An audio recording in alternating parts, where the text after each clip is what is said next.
Assalamualaikum warahmatullahi wabarakatuh. Salam literasi untuk teman sejawat dan peserta didik di seluruh Indonesia. Pada kesempatan ini saya akan berbagi tutorial tentang pembelajaran bahasa Indonesia kelas 7 semester 1, yaitu ciri bahasa teks. Seperti yang sudah kita pelajari, teks deskripsi selain memiliki ciri tujuan, ciri objek, dan ciri isi, teks deskripsi juga tentunya memiliki ciri bahasa. Apa saja yang menjadi ciri bahasa teks deskripsi? Yuk kita ikuti pembelajaran berikut ini. Dan jangan lupa like, subscribe, dan komentarnya. Yuk kita mulai.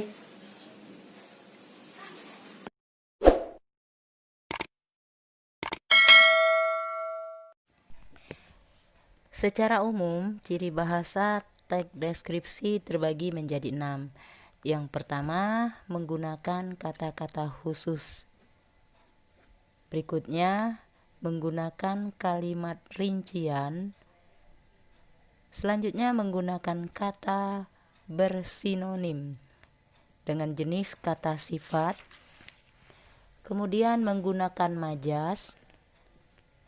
Menggunakan bahasa yang seolah-olah dapat dilihat, dapat didengar, dan dapat dirasakan, dan menggunakan kata ganti orang.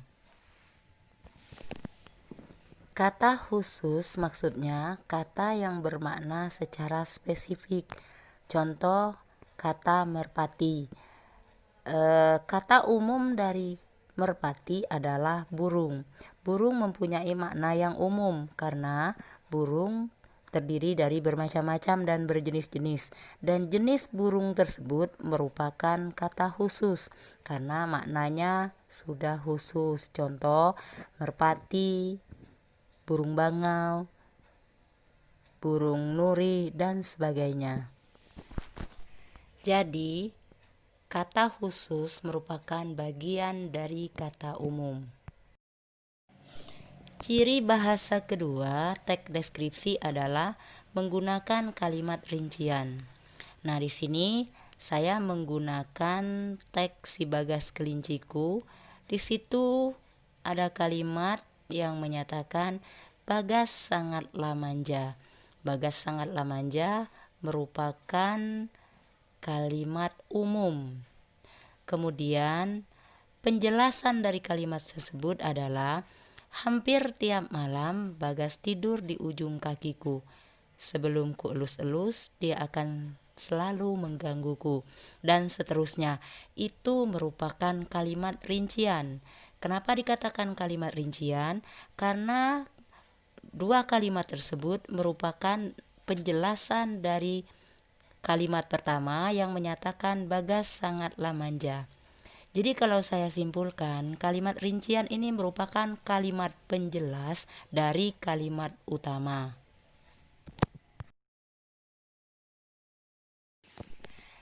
Ciri ketiga, menggunakan kata bersinonim dengan jenis kata sifat. Seperti yang kita ketahui, kata sinonim adalah kata yang memiliki makna sama atau hampir sama. Jadi makna katanya itu mirip. Di sini saya mengambil contoh kata jernih dan bening.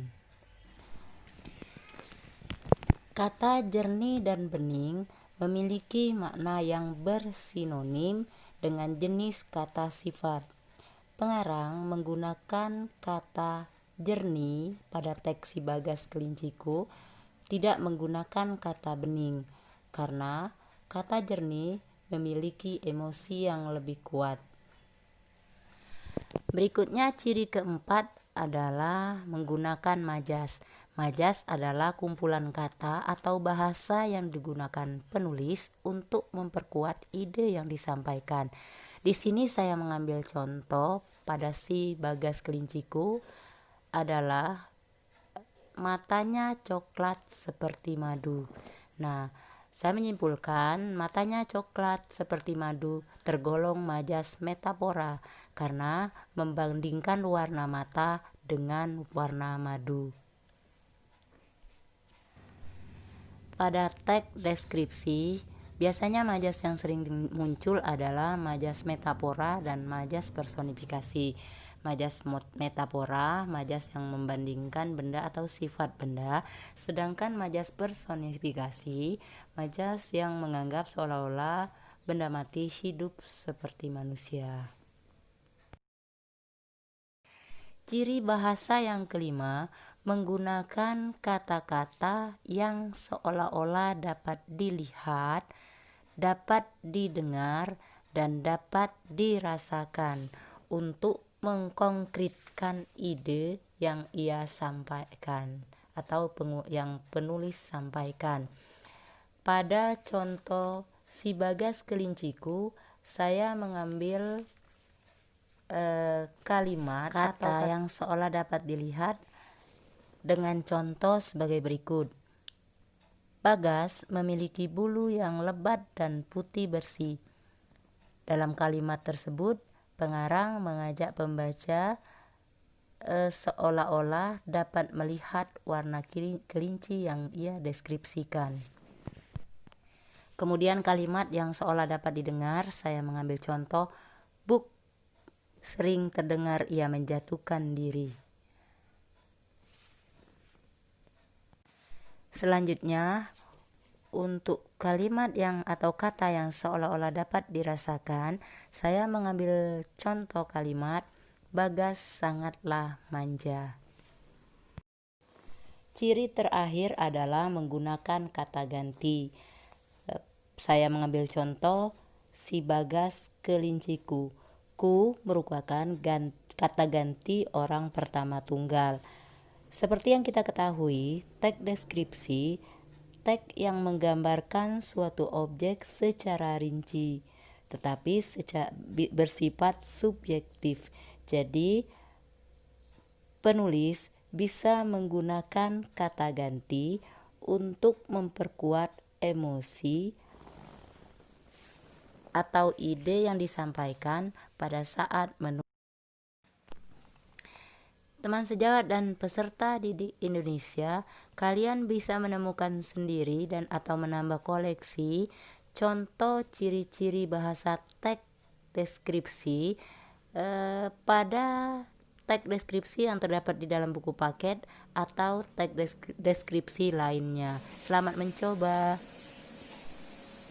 Demikianlah pembelajaran kita tentang ciri bahasa teks deskripsi.